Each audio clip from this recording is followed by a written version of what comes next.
Here's your full speech for the title Struggling in Life. Try it tonight, in that heartfelt, motivational style. My brothers and sisters, before we can heal, before we can find a solution, we must first be honest about where we stand. Too often, we wear a smile while our hearts are breaking inside. We tell people, I'm fine, when deep down, we're far from fine. And because of this, we start carrying our pain in silence, not realizing that silence can make the load feel even heavier. The truth is, struggle is part of being human. No one is free from it. Some people face it in the form of financial hardship, some through health issues, some in their relationships, and others in the form of internal battles, anxiety, fear, loneliness. Just because someone looks strong on the outside doesn't mean they are not fighting storms within. It's important to understand that feeling pain or sadness does not mean you are weak. It means you are alive, you are human, and you care deeply. Even the strongest people you know have had nights where they cried quietly, days where they doubted themselves, and moments when they almost gave up. Life was never meant to be a constant climb without valleys. The valleys are where we learn who we are, where our faith grows, and where our patience is tested. When we accept that hardship is part of the journey, we stop asking, why me, and begin to ask, how can I grow from this? Some of us are so busy comparing our lives to others that we forget everyone is fighting a battle we can't see. The person smiling in public may be breaking in private. The one offering you comfort may be yearning for someone to comfort them. And that's why we must never belittle our own struggles or someone else's. What feels small to you might feel overwhelming to another, and vice versa. Acknowledging the struggle is not about sitting in self-pity. It's about being truthful with yourself and with your Creator. It's about saying, yes, I am struggling and I need help.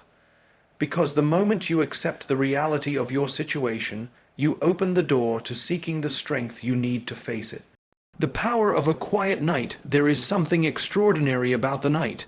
When the world becomes still, the noise fades, and distractions finally loosen their grip on your mind, the heart begins to speak in ways it cannot during the chaos of the day.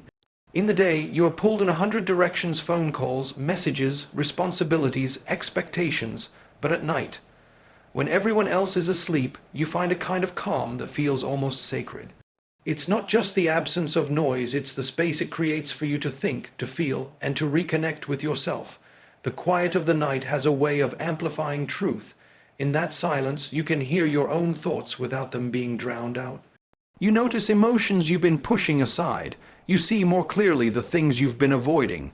This is why the night can be both comforting and confronting, because it gives you the chance to finally face what's inside. But here's the beauty. The night doesn't just reveal your burdens.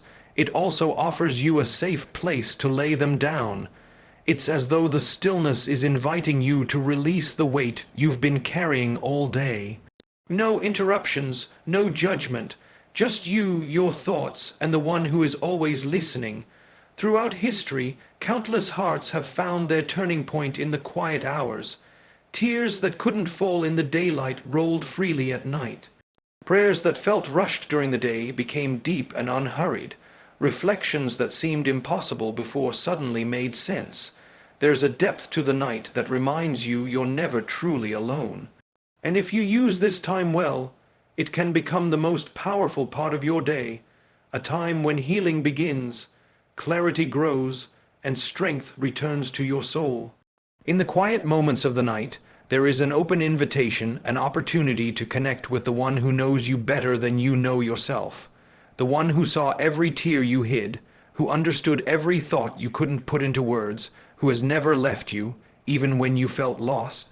This connection isn't about memorized lines or formalities. It's about honesty. It's about lowering the walls you've built for the world and speaking directly from your heart. You don't need to sound eloquent. You don't need to get it right. All you need is sincerity. You can tell him about the weight you're carrying, the fears you don't voice to anyone else, the mistakes you regret, the dreams you're afraid to hope for. You can admit when you feel weak, when you've lost direction, or when you're tired of pretending to be strong. And the remarkable thing is, the moment you begin to speak to him, you start to feel lighter, not because your problems vanish instantly, but because you've placed them into hands far greater than yours. You realize you were never meant to control everything, and that surrender is not defeat, it is freedom. Sometimes all it takes is one whispered prayer in the darkness to remind you that you are seen. You are heard. You are understood in ways no human being could fully grasp. When you connect with your Creator, you begin to see your struggles differently. They are no longer meaningless. They become part of a bigger plan, a path that is shaping you for something greater. Even in your pain, you start to feel a strange sense of peace, the kind that doesn't make sense to the world, but makes perfect sense to the soul. This is why the night can be such a powerful time, because in those still hours, the distance between you and your Creator feels shorter. The noise of life fades and the voice of your heart becomes clearer. Gratitude is easy when life is smooth, when the bank account is full, the body is healthy, and the road ahead feels clear. But the real test of the heart is not whether we can say thank you in moments of comfort. It's whether we can whisper it in the middle of the storm. In hardship, the mind tends to focus on what's missing, on what's gone wrong, on the doors that have closed. But if you pause and look closely, you'll still find blessings hidden in plain sight. The fact that you woke up today, the fact that you still have breath in your lungs, the fact that you are being given another chance to try again. Gratitude in difficulty doesn't mean you deny your pain. It doesn't mean you pretend the hurt isn't there. It means you acknowledge the hurt but choose not to be blind to the good that still remains. You see, even in the darkest nights there are stars. They may be small, they may be far, but they're still shining. When you train your heart to look for what's still good, you shift your perspective. Suddenly, the weight you carry feels a little lighter. You begin to notice that not everything is falling apart. There are still pieces holding together, and those pieces are worth holding onto. There are people who have lost almost everything, yet they smile because they still see something to be thankful for, maybe a friend who stayed, maybe a lesson learned, maybe just the fact that they woke up to try again. That kind of gratitude is not shallow, it's powerful. It becomes a shield for the heart, protecting it from complete despair, and the truth is, gratitude in hard times is not just about the present. Sometimes the very thing you're struggling with today will become the reason you're thankful tomorrow, because you'll see how it shaped you, protected you, or redirected you to something better. This kind of gratitude turns your eyes away from what's slipping through your fingers and focuses them on what's still in your hands. It takes your heart from a place of complaint to a place of quiet trust. One of the heaviest burdens a person can carry is the belief that they must fix everything, solve everything, and hold everything together on their own.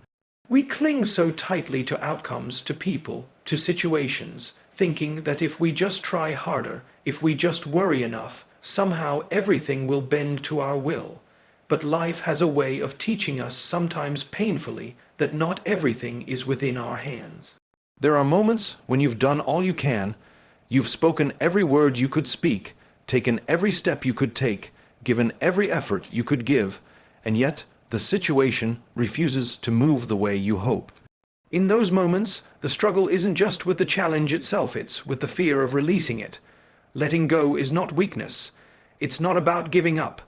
It's about recognizing that there is a difference between what is your responsibility and what belongs to the one who controls all things. When you keep carrying what was never meant for you, it will break you. When you place it in the care of the one who never fails, you find a peace that your own strength could never give you. Sometimes the need to control comes from fear of loss, fear of uncertainty, fear of being hurt again. But fear only tightens your grip, and the tighter you hold, the more it hurts when things inevitably shift beyond your reach. Surrender, on the other hand, loosens that grip. It frees your heart to focus on what is within your power, while trusting the rest to unfold as it should. There is a strange relief that comes with saying, "I've done my part, and now I leave the outcome in your hands." You stop wrestling with the endless what-ifs.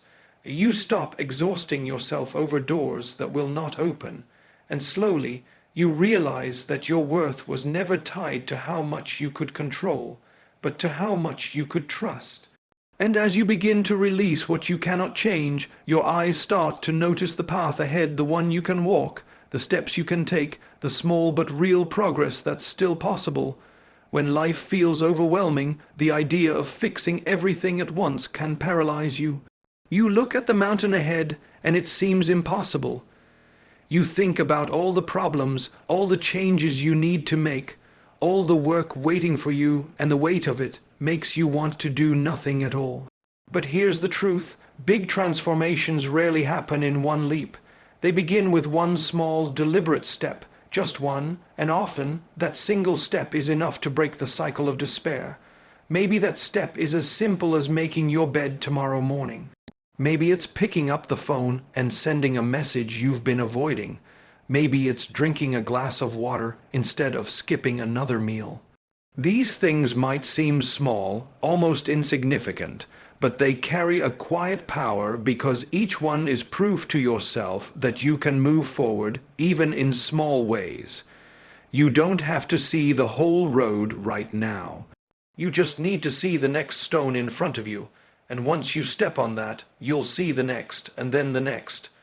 This is how progress happens, not in giant, exhausting leaps, but in steady, manageable steps that you can actually sustain. It's easy to keep waiting for the perfect time to start, but the truth is there will never be a perfect time.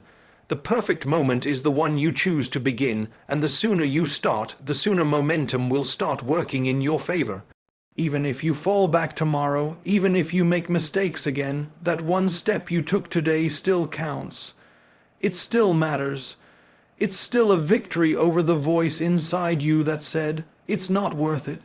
Because one small step forward, no matter how tiny, is still closer to where you want to be than standing still.